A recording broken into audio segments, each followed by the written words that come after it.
네, 안녕하세요. 말로 때린다 제시입니다. 어떤 분이 노란 봉투법 때문에 이제 기업들 한국 다 떠날 거다 이런 댓글을 남겨주셨더라고요.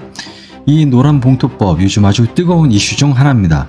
그래서 오늘은 이 법이 정확하게 뭔지 그리고 왜 이렇게 시끄러운지 이야기를 해보려고 합니다. 노란 봉투법이란 정식 명칭은 노동조합 및 노동관계조정법 개정안입니다. 그 중에서도 핵심은 2조와 3조를 바꾸자는 거예요. 2조는 이렇게 바뀝니다. 사용자의 범위를 넓히자는 겁니다. 즉 원청도 하청 노동자한테 법적 책임을 지게 하자는 얘기입니다. 지금까지는 우린 계약한 적 없어요 하고 빠졌던 원청이 이제는 직접 교섭에도 응하고 책임도 져야 한다는 그런 구조입니다. 3조는 이렇게 바뀝니다. 노조가 불법 파업을 하더라도 그게 정당한 사유가 있었다고 얘기가 된다면 법원이 손해배상 책임을 감면하거나 면제를 할 수 있게 됩니다. 즉 예전에는 불법 파업이면 무조건 패소였는데 이제는 왜 그렇게까지 했는지를 따져보겠다는 거죠. 이건 작은 희망일 수 있습니다. 그동안은 파업 한번 했다가 수백억 원 손해배상 당한 사람들이 너무 많았거든요. 하나 오션만 해도 470원 손배소송이 현재 진행 중입니다. 그 공포 때문에 싸울 권리 자체가 사라졌던 현실, 그걸 조금이라도 되돌릴 수 있는 법이라는 겁니다. 그럼 기업 입장에서는 이 법은 예측이 불가능한 사회로 가는 길처럼 느껴질 겁니다. 우리가 계약 안 한 사람하고도 교섭을 해야 하나?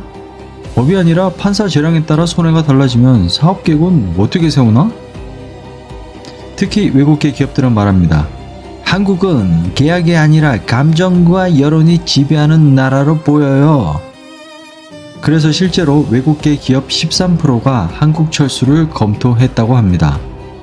주한 유럽 상공회의소도 한국 철수를 고려할 수 있다고 밝혔어요.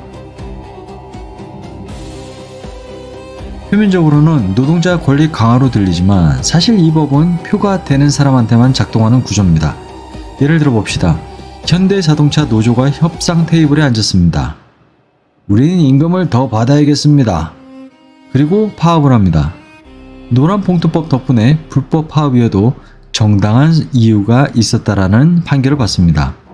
그럼 결과는 어떻게 될까요? 정규직은 임금을 더 많이 받게 되겠죠. 하지만 그 부담은 어디로 갈까요? 대부분은 하도급, 하청, 계약직, 협력사 직원들입니다. 이 사람들 일감 다 줄어들고 아예 현장에서 잘릴 수도 있습니다. 왜냐면 기업 입장에서는 총 비용은 유지를 해야 하니까요. 권리의 총량은 정해져 있습니다. 누군가가 그걸 더 많이 가져가면 다른 누군가는 그만큼 빠져나가야 하는 구조. 그게 세상의 이치입니다.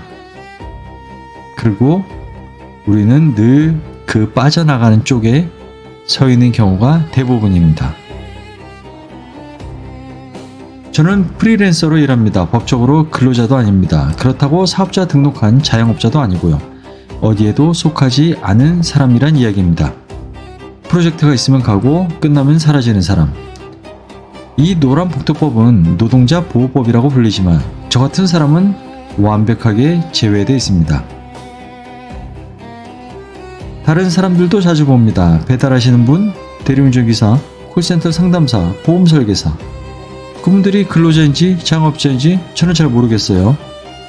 하지만 실적이 곧 생존이고 그 생존은 계약도 없는 관계 안에서 유지되는 그런 많은 사람들이 아마 저와 비슷한 위치에 있을 겁니다. 언제든 일이 끊길 수 있는 구조. 그런데 법이 바뀌었다고 합니다. 누군가는 이제 불법 파업도 정당화될 수 있다고 하고 누군가는 원청과 직접 교섭을 할 수 있게 되어서 좋다고 이야기를 합니다. 하지만 저는 그 얘기를 그냥 기사로만 보고 댓글로만 읽습니다.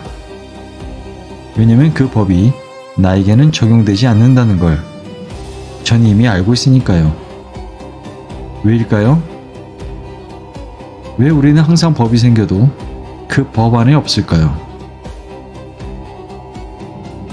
그리고 이건 저 같은 프리랜서만의 이야기가 아닙니다. 이게 과연 우리만의 문제일까요? 한 번쯤은 같이 생각해 볼 만한 그런 문제 아닙니까?